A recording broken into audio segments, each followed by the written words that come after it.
This will be a great and brilliant day for the world, because Iran has just announced that the Strait of Hormuz is fully open and ready for business and full passage.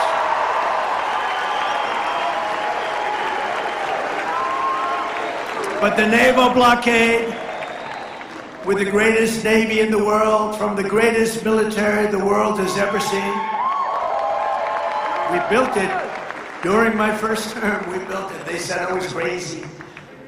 We weren't so crazy, were we? Will remain in full force and effect as it pertains to Iran until such time as our transaction with Iran is 100% complete and fully signed.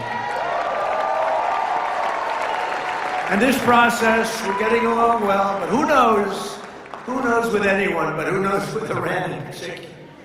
This process should go very quickly, in that most of the points are already negotiated and agreed to.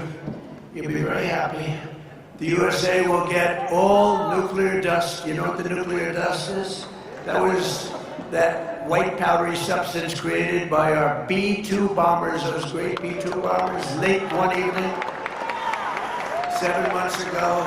No money will exchange hands in any way, shape, or form.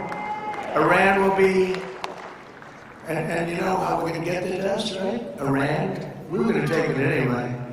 But taking it that way is slightly more dangerous. But we're going to get it anyway. But Iran, with the help of the USA, has removed or is removing all of the sea mines. And most importantly, it never agreed, and you'll understand, they will never have a nuclear weapon. They will never have a nuclear weapon.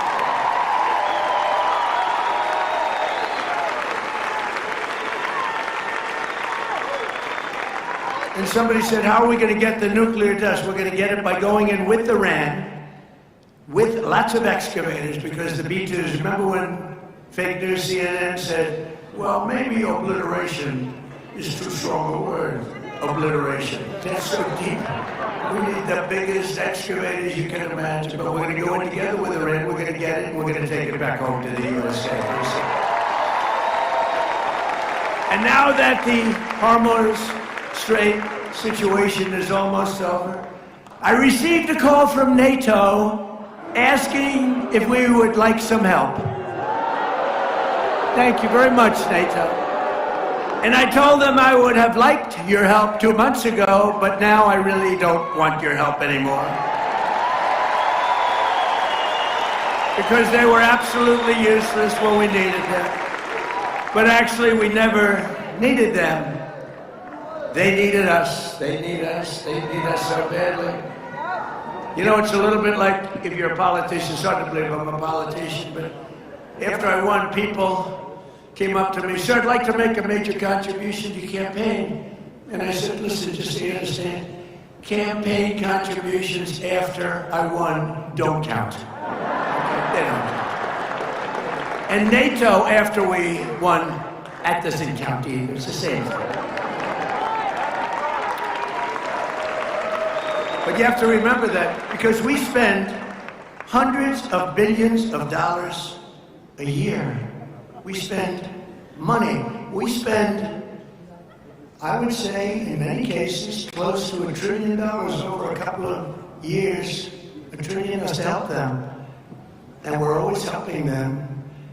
And this was just a military excursion. This isn't the big time. You know, we built the military so great. I'm so proud. It's one of the, including Space Force. You know, you see all of that.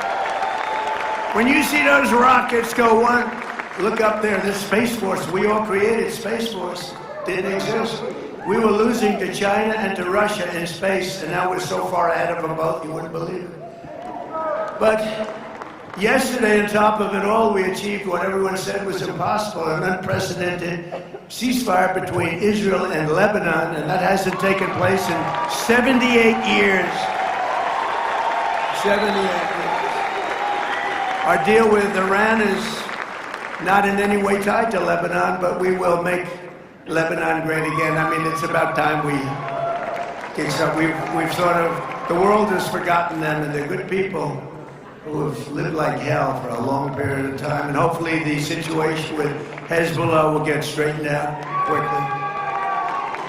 But I want to thank the country of Pakistan and its great prime minister and its great field marshal. He's our great field marshal. Two fantastic people for helping. They really are terrific people. And I also want to thank Saudi Arabia, Qatar, UAE, Bahrain, Kuwait. They've been amazing. They've all helped tremendously.